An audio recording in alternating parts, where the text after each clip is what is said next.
15 de septiembre de 2015. Miami. Después de 53 años ininterrumpidos al aire, Sábado Gigante transmite su último episodio. Millones de personas en toda Latinoamérica ven cómo Mario Kreuzberger, Don Francisco, se despide entre lágrimas y aplausos. Es el final de una era, el cierre de un récord Guinness, la despedida del programa de variedades más longevo de la historia de la televisión. Pero mientras el público llora de nostalgia, hay algo que no se dice en cámara. Hay personas que ese mismo día respiran aliviadas. Productores que finalmente pueden hablar. Empleados que guardaron silencio durante décadas. Artistas que aprendieron a sonreír aunque por dentro temblaran. Porque detrás del hombre que unía familias cada sábado, existió una maquinaria de control que pocas veces se atrevió a ser cuestionada. Esta no es la historia del programa que todos recuerdan. Es la historia de lo que pasaba cuando las cámaras se apagaban.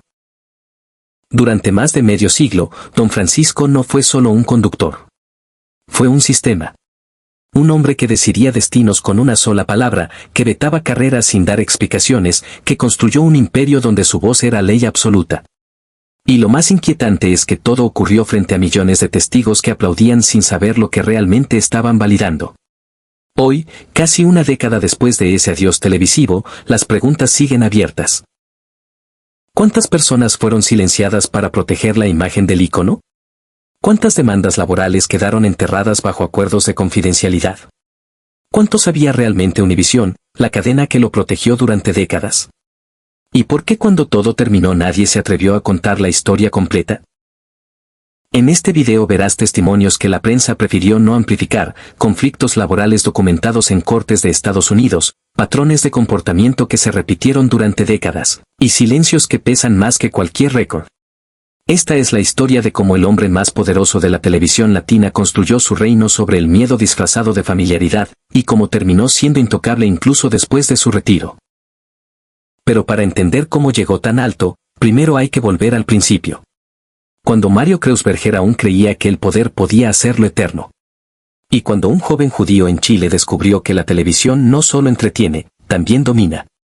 Todo comienza lejos de las luces. Santiago de Chile, 28 de diciembre de 1940. No hay cámaras, no hay aplausos, no hay escenarios. Hay una familia judía alemana que llegó huyendo del nazismo, un niño que crece entre dos idiomas y una sensación constante de no encajar del todo. Mario Kreuzberger no nace en la televisión, nace en la supervivencia. Y esa supervivencia le enseña algo brutal desde temprano: el mundo no te da espacio, tú lo tomas. Su padre, Oscar Kreuzberger, era sastre. Un oficio digno, meticuloso, pero limitado. Mario observa desde niño cómo el dinero condiciona todo: respeto, oportunidades, futuro. Aprende que la pobreza no es solo falta de recursos, es falta de voz. Y decide que eso no le pasará a él. Guarda este detalle, porque aquí está la semilla de todo. No era un niño soñando con ser famoso, era un joven aprendiendo a no volver a sentirse invisible. A los 15 años ya trabaja. Vende ropa, hace pequeños negocios, entiende que el dinero no llega solo con talento, llega con estrategia. Pero hay algo más grande llamando su atención: la televisión. En los años 50, la televisión chilena es un territorio virgen, experimental, caótico. Y Mario Kreuzberger ve lo que otros no ven. No ve entretenimiento, ve poder. Ve la capacidad de entrar a millones de hogares sin pedir permiso. Ve que quien controla la pantalla, controla la narrativa. 1962, con apenas 22 años, convence a Canal 13 de darle un espacio. Nace Sábado Gigante. Un programa de variedades sin grandes recursos, sin estrellas internacionales, pero con algo que la competencia no tiene: hambre. Kreuzberger no solo conduce, produce, negocia, controla cada segundo de lo que sale al aire. Aprende rápido que en televisión no basta con gustar, hay que dominar el tiempo, la atención, la emoción del público. Y sobre todo, hay que eliminar cualquier amenaza. Aquí empieza el patrón. Desde el inicio, Sábado Gigante no es un programa colaborativo. Es una monarquía.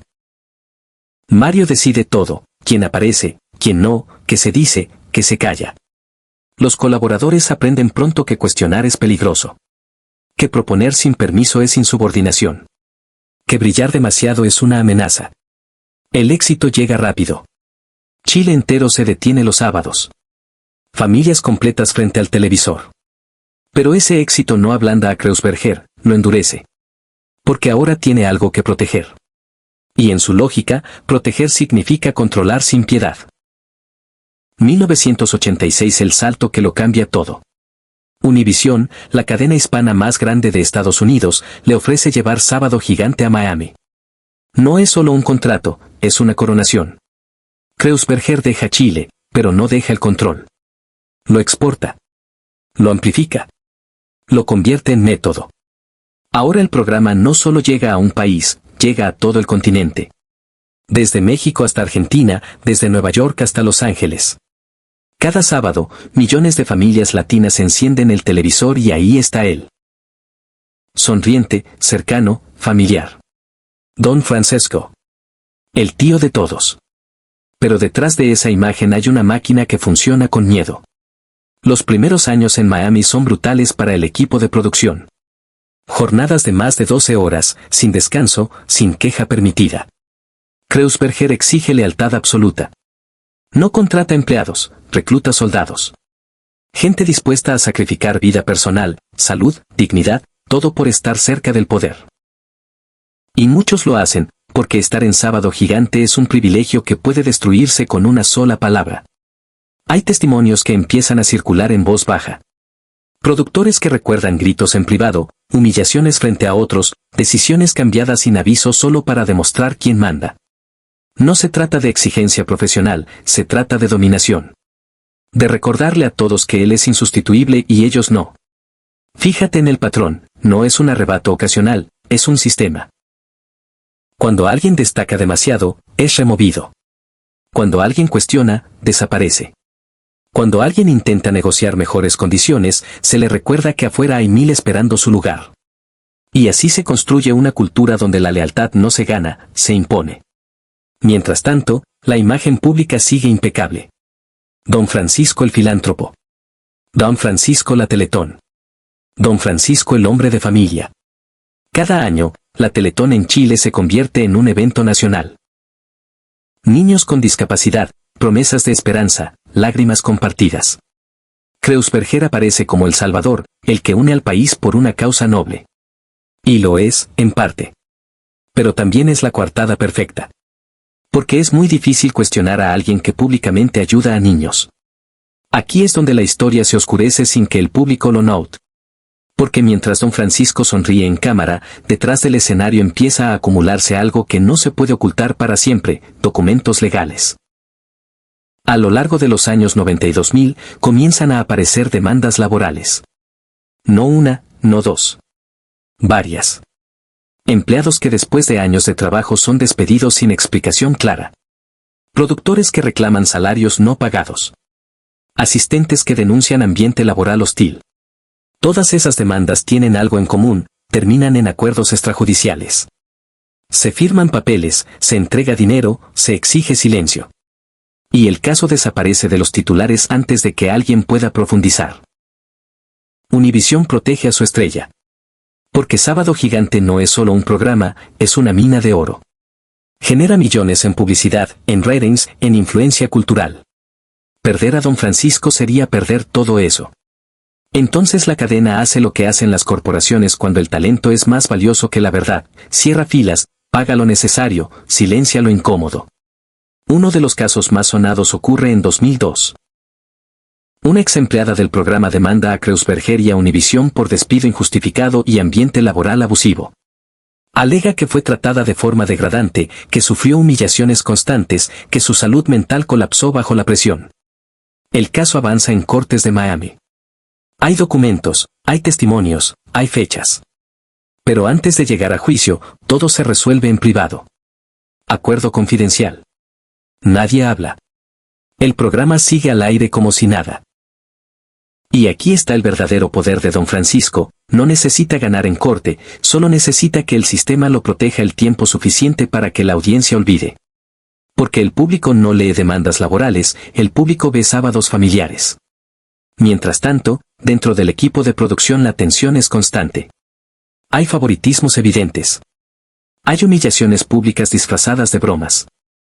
Hay un ambiente donde equivocarse no significa aprender, significa ser marcado. Hay escenas que con el tiempo se convierten en advertencia. Y hay escenas que se transmiten en vivo sin que nadie entienda lo que realmente está pasando. Porque una cosa es ver Sábado Gigante como entretenimiento y otra muy distinta es entender que detrás de cada chiste, cada dinámica, cada momento supuestamente espontáneo, hay un hombre controlando cada segundo con mano de hierro. Durante décadas, el programa tuvo secciones que hoy serían imposibles de transmitir. Concursos donde se medía a las mujeres por su físico. Dinámicas donde se premiaba la humillación.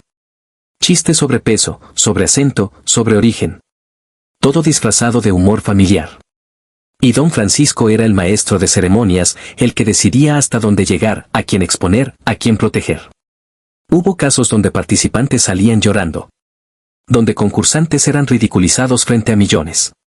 Donde el entretenimiento cruzaba la línea hacia la crueldad. Pero como todo ocurría con sonrisas, con música, con aplausos, el público lo normalizaba.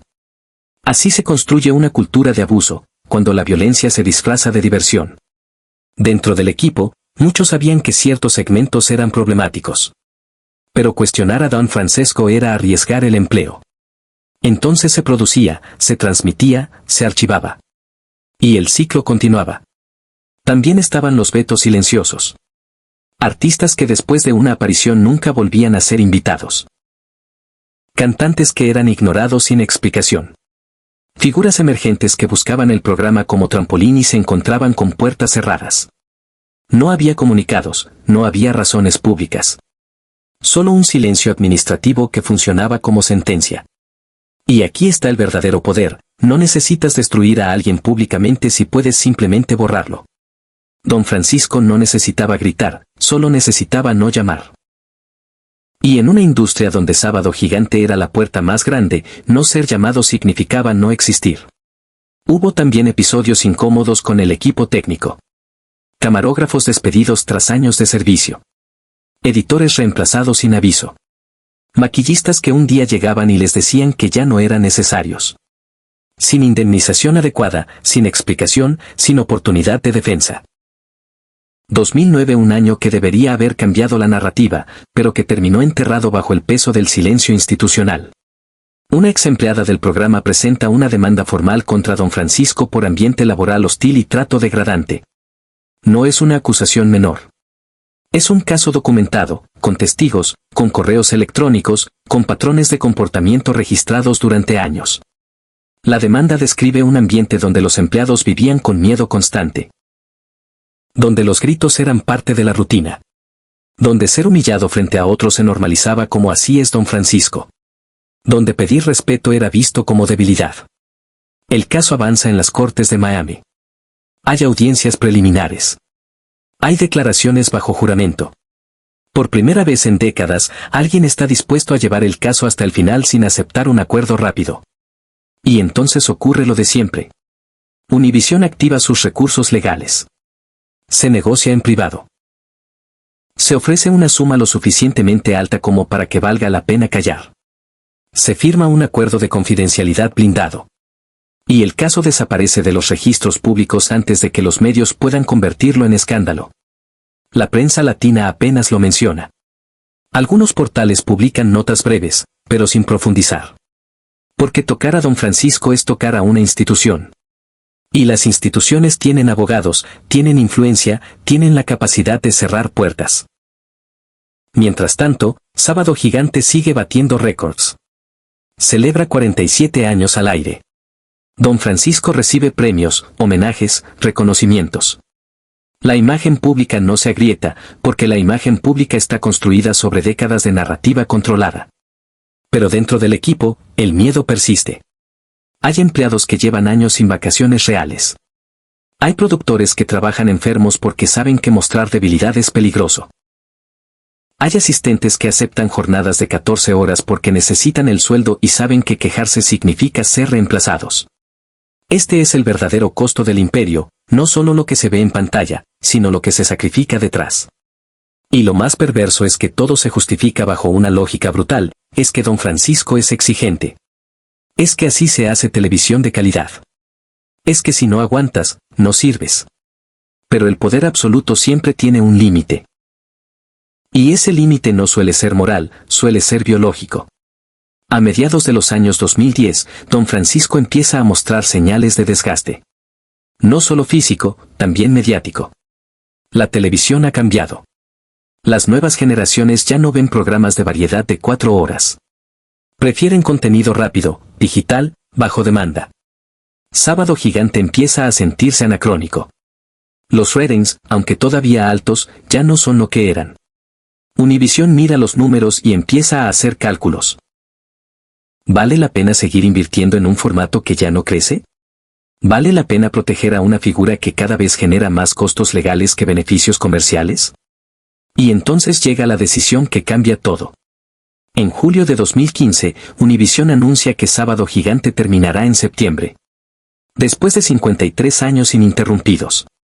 La noticia sacude a Latinoamérica. Millones de personas crecieron viendo el programa. Para muchos, es el fin de una era. Pero detrás del anuncio oficial hay otra historia. Hay reuniones tensas. Hay negociaciones que no llegan a buen puerto. Hay un don Francisco que ya no puede imponer sus condiciones como antes. Porque cuando una corporación decide que tu tiempo terminó, no importa cuántos récords tengas. Eres prescindible. El 19 de septiembre de 2015 se transmite el último episodio. Es un evento mediático. Invitados especiales, homenajes, lágrimas. Don Francisco se despide entre aplausos. Promete que no es un adiós, que volverá en otros formatos. Pero todos saben que es mentira. Que este es el final real. Que el imperio que construyó durante más de medio siglo acaba de desmoronarse. Y aquí viene lo más revelador: cuando el programa termina, nadie del equipo cercano sale a defenderlo con pasión. Hay declaraciones correctas, profesionales, pero frías. No hay el tipo de lealtad emocional que se esperaría después de décadas de trabajo conjunto. Y eso dice más que cualquier demanda. Porque la lealtad que se construye con miedo no sobrevive cuando el miedo desaparece. Después del fin de Sábado Gigante, don Francisco intenta reinventarse. Conduce especiales, hace apariciones, negocia nuevos proyectos. Pero nada tiene el mismo impacto. Porque su poder nunca fue el carisma, fue el control de un espacio que ya no existe. Sin el programa, sin el aparato corporativo que lo protegía, sin la máquina de relaciones públicas funcionando a toda velocidad, Mario Kreuzberger es solo un hombre mayor tratando de mantenerse relevante. Y la industria, que durante décadas lo trató como intocable, ahora lo ve como pasado. Las llamadas se espacian. Las invitaciones disminuyen. Los homenajes se vuelven repetitivos. Y aunque tiene dinero, aunque tiene reconocimiento, aunque tiene premios, hay algo que no tiene. La capacidad de decidir destinos. Y para alguien que vivió del control absoluto, eso es una forma lenta de extinción. Mientras tanto, empiezan a circular más testimonios. No como escándalos explosivos, sino como relatos fragmentados en entrevistas, en podcast, en conversaciones informales. Exempleados que finalmente pueden hablar sin miedo a represalias. Artistas que recuerdan episodios incómodos. Productores que confiesan haber normalizado comportamientos que hoy reconocen como abusivos. Nada se organiza en una denuncia formal. Nada llega a las cortes. Pero todo apunta en la misma dirección. Durante décadas, Sábado Gigante fue una máquina que funcionaba con miedo, con control, con la amenaza constante de que un error podía costarte todo. Y don Francisco no solo fue parte de esa máquina, fue su arquitecto. También aparecen detalles sobre su relación con Univisión. Contratos leoninos que le daban control creativo absoluto. Cláusulas que impedían a la cadena tomar decisiones sin su aprobación. Un nivel de poder que ningún otro conductor en la historia de la televisión hispana había tenido. Pero ese poder también lo hacía responsable. Porque cuando tienes control total, no puedes escudarte en yo no sabía. Si algo pasaba en tu programa, pasaba porque tú lo permitiste. Y si algo no se detenía, era porque tú decidiste que no valía la pena detenerlo. Hay una escena que define todo. 2018. 3 años después del fin de Sábado Gigante. Don Francisco es entrevistado en un programa de televisión chileno. Le preguntan sobre su legado, sobre los años de gloria, sobre el impacto cultural del programa. Y entonces, con tono casi casual, le preguntan si tiene algo de qué arrepentirse. Su respuesta es reveladora. No habla de empleados maltratados. No menciona demandas laborales. No reconoce haber sido duro en exceso. En cambio, habla de errores de producción, de sketches que no funcionaron, de decisiones creativas equivocadas. Como si el único daño posible fuera artístico. Esa respuesta dice todo. Porque para alguien que vivió convencido de que el fin justifica los medios, el concepto de abuso laboral simplemente no existe. En su lógica, exigir hasta el límite era profesionalismo. Gritar era pasión. Despedir sin contemplaciones era eficiencia. Y cualquiera que no aguantara, simplemente no servía para la televisión. Es la mentalidad del poder absoluto. Cuando nunca te cuestionan, empiezas a creer que tus métodos no solo son efectivos, sino correctos. Y esa creencia se vuelve tan sólida que ni siquiera la jubilación puede agrietarla. Mientras tanto, la industria ha cambiado. Hoy hay protocolos contra acoso laboral. Hay departamentos de recursos humanos que realmente investigan. Hay empleados que conocen sus derechos y no temen ejercerlos. Hay una cultura que, lentamente, empieza a cuestionar el modelo del genio tirano que todo lo puede porque todo lo logra. Pero Don Francisco pertenece a otra época. A un tiempo donde el rating justificaba cualquier cosa. Donde la fama era inmunidad. Donde el éxito borraba las preguntas incómodas. Y aunque esa época ya terminó, él nunca hizo la transición. Sigue hablando como si el mundo no hubiera cambiado. Como si las reglas de los años 80 todavía aplicaran. Como si su récord Guinness fuera suficiente respuesta a cualquier cuestionamiento. Y tal vez ahí está el problema más grande, no es solo que haya construido un sistema abusivo, es que nunca entendió que lo era. 2020 pandemia mundial. El mundo se detiene. La televisión se reinventa. Y Don Francisco, ahora con casi 80 años, sigue intentando regresar. Propone proyectos, busca plataformas, negocia con productoras. Pero la respuesta es tibia. Porque la industria ha aprendido algo, los íconos del pasado no siempre envejecen bien. Y a veces, mantenerlos en el pedestal requiere que se queden quietos, que no hablen demasiado, que no intenten volver. Porque cuando vuelven, el contraste entre lo que fueron y lo que son se vuelve demasiado evidente. Y ese contraste puede arruinar la nostalgia. Mientras tanto, las plataformas de streaming empiezan a documentar la historia de la televisión latina. Hay especiales sobre Sábado Gigante, sobre su impacto cultural, sobre los récords. Pero hay algo que todos esos documentales evitan, las sombras. Nadie profundiza en las demandas. Nadie entrevista a los exempleados que se fueron destruidos. Nadie pregunta por qué tantas personas que trabajaron con él durante años prefieren no hablar. Porque la nostalgia vende y la verdad incomoda. Y en una industria que vive de la nostalgia, incomodar es un riesgo que pocos están dispuestos a tomar. Aquí está la gran ironía, Don Francisco sigue siendo celebrado como leyenda, pero esa leyenda es incompleta. Es una versión editada, pulida, donde se borraron las partes que no encajan con la narrativa heroica. Y esa edición no la hizo él solo, la hizo todo un sistema que decidió que era más conveniente recordar al ícono que cuestionar al hombre. Pero las preguntas siguen ahí. ¿Cuántas carreras fueron moldeadas por el miedo a no complacerlo? ¿Cuántas personas sacrificaron salud mental por mantener un empleo en su programa?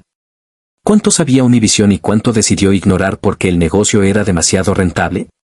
Y la pregunta más incómoda, ¿sigue siendo un héroe alguien que construyó su imperio sobre el control absoluto y nunca rindió cuentas? Porque una cosa es ser exigente y otra muy distinta es ser cruel. Una cosa es tener estándares altos y otra es destruir a quien no los alcanza. El problema con los hombres que concentran demasiado poder es que rara vez entienden cuando su historia terminó. Siguen viviendo dentro de una versión de sí mismos que ya no existe. Don Francisco hoy, en 2024, tiene 83 años. Vive entre Miami y Chile. Aparece ocasionalmente en entrevistas. Recibe homenajes. Se le trata con reverencia. Pero hay algo que no se dice en voz alta, vive en una burbuja construida sobre la negación.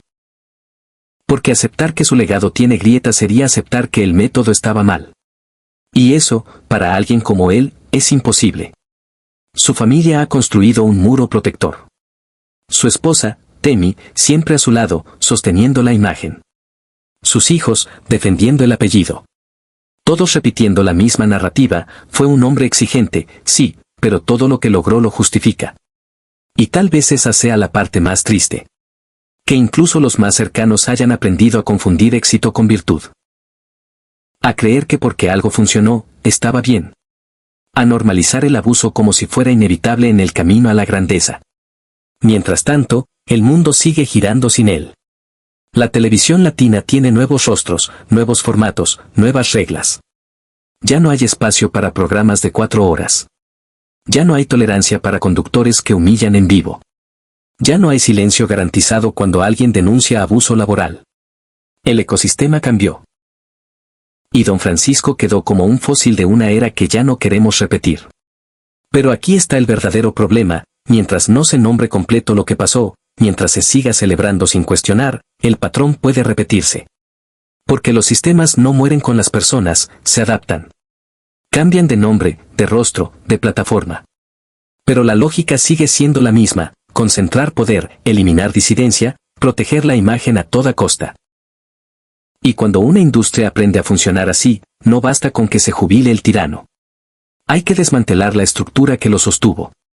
Hay que cuestionar a quienes lo protegieron. Hay que escuchar a quienes sufrieron. Hay un momento en la vida de todo imperio en el que el espejo deja de mentir. No ocurre frente a las cámaras, ocurre en silencio, cuando ya no hay aplausos que tapen el eco de las preguntas. Para don Francisco, ese momento llegó, pero nunca lo aceptó. Porque aceptarlo sería reconocer que el poder que ejerció durante décadas tuvo un costo humano que no aparece en los récords. Hoy, cuando se habla de Sábado Gigante, la conversación suele ser nostálgica. Se recuerdan los sketches, las canciones, los concursos. Se habla de cómo unía a las familias latinas cada sábado. De cómo era el puente cultural entre generaciones. Y todo eso es cierto. Pero también es una verdad incompleta. Porque al mismo tiempo que unía familias frente al televisor, fracturaba vidas detrás del escenario. Y esa fractura no se menciona en los homenajes. En los últimos años han surgido voces que intentan matizar el legado. Periodistas que investigan las demandas archivadas. Productores que escriben memorias donde, entre líneas, se lee la incomodidad. Artistas que en entrevistas casuales dejan caer frases como: trabajar con don Francisco no era fácil, y la frase queda flotando, cargada de todo lo que no se dice. Pero nunca llega el momento de ruptura total. Nunca hay un documental demoledor. Nunca hay una investigación periodística que ponga todo sobre la mesa. Y eso no es casualidad. Es porque don Francisco sigue siendo intocable. No por miedo, sino por cálculo. Porque destruir su imagen sería destruir parte de la memoria colectiva latina. Y eso tiene un costo emocional que pocos están dispuestos a pagar. Entonces se opta por el punto medio: celebrar el programa, ignorar al hombre. Hablar del legado cultural, callar sobre el costo humano. Convertirlo en símbolo, nunca en persona completa. Y así se construye una historia oficial que todos repetimos, pero que nadie termina de creer del todo. Hay una pregunta que nadie hace en voz alta, pero que todos evitan responder. ¿Qué hubiera pasado si don Francisco hubiera sido cuestionado a tiempo? ¿Si las demandas no se hubieran resuelto en privado? ¿Si Univisión hubiera priorizado el bienestar de sus empleados sobre los ratings? ¿Si la prensa latina hubiera investigado con la misma intensidad con la que celebraba? La respuesta es incómoda: probablemente nada hubiera cambiado. Porque en los años 80, 90, incluso en los 2000, la cultura corporativa latinoamericana no estaba lista para cuestionar a sus ídolos. El éxito era la única métrica que importaba. Y si alguien generaba éxito, todo lo demás se perdonaba, se justificaba, se enterraba. Don Francisco no fue una excepción, fue la regla. Lo que lo hace especial es la magnitud. La duración. El hecho de que durante 53 años nadie pudo detenerlo. Pero el sistema que lo protegió sigue intacto. Hoy hay otros nombres, otras plataformas, otros formatos. Pero la lógica es la misma. Proteger al talento rentable, silenciar a quien incomoda, priorizar la imagen sobre la verdad.